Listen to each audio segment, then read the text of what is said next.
What's up, y'all? It's your boy T Thizzle just saying hi to the seasoned and glazed sizzles. As yes, we're gonna go ahead and throw some gravy on this one as Thanksgiving just finished up here recently, and you already know what time it is.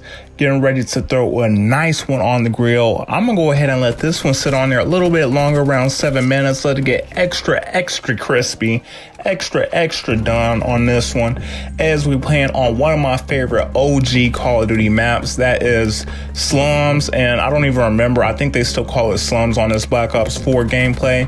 But on this commentary, I want to talk about something that has been a major aspect in Black Ops 4 wanting to compete with Fortnite with this game, and that is the personalization, the customization, the interface, just all the colors and stuff.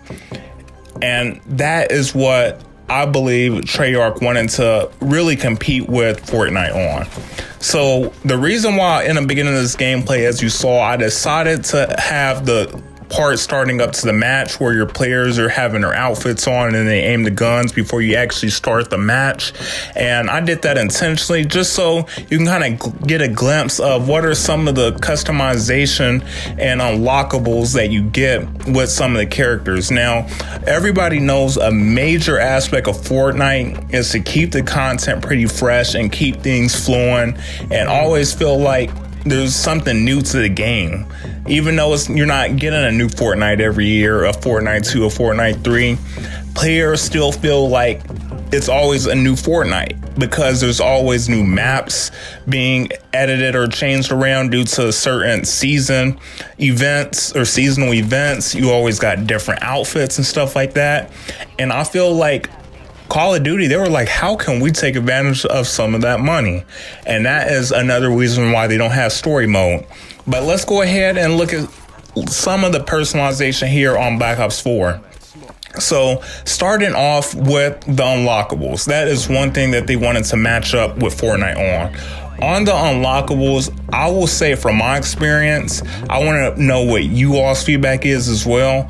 But as far as the unlockables from the different seasons, really the only ones that I thought kind of stood out were the actual clothing unlockables, like the face masks, the outfits. Those are the only things I really thought were that cool. They also came out with new graffiti and stuff that you can spray paint on a wall.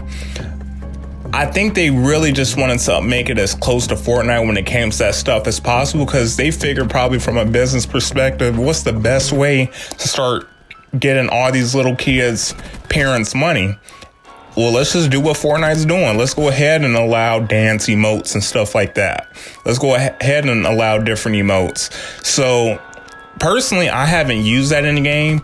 I can probably see that being used more so in Battle Royale, but I'm mainly a multiplayer, traditional multiplayer gamer. I haven't really messed too much with the Battle Royale as much, even though I did play it during the beta and it wasn't that bad.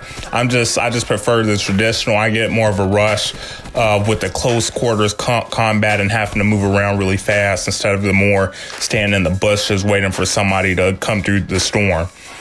But outfits, like I said, it's been something that I feel like is all right.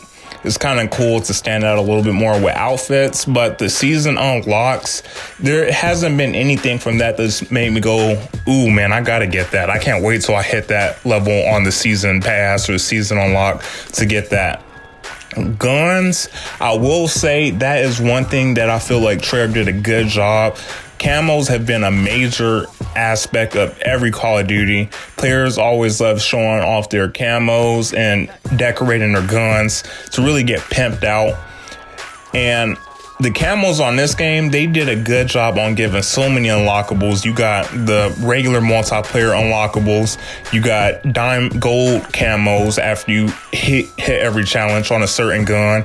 And then you have your diamond once you hit it for a whole specific class category of guns. And then you even got dark matter once you hit diamond in every single gun class category. And then even more rare, you got the zombie unlockables that you can also use multiplayer. So I feel like that is one thing that they did a really good job on, is the camos.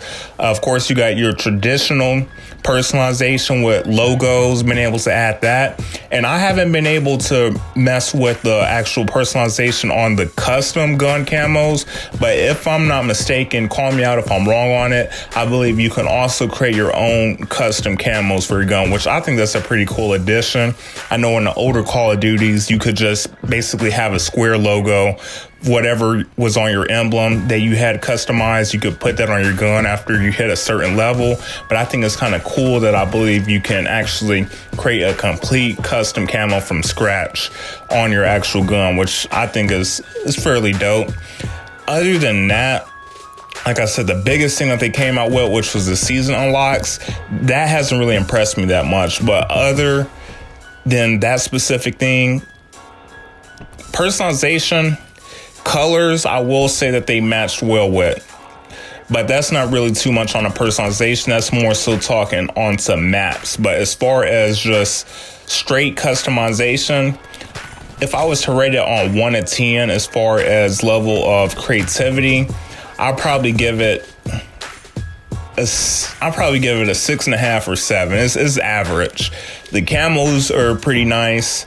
You got your outfits, but not really too much that are just making you go absolutely crazy. Like, I got to get this. This is your boy T Thizzle 88. Peace.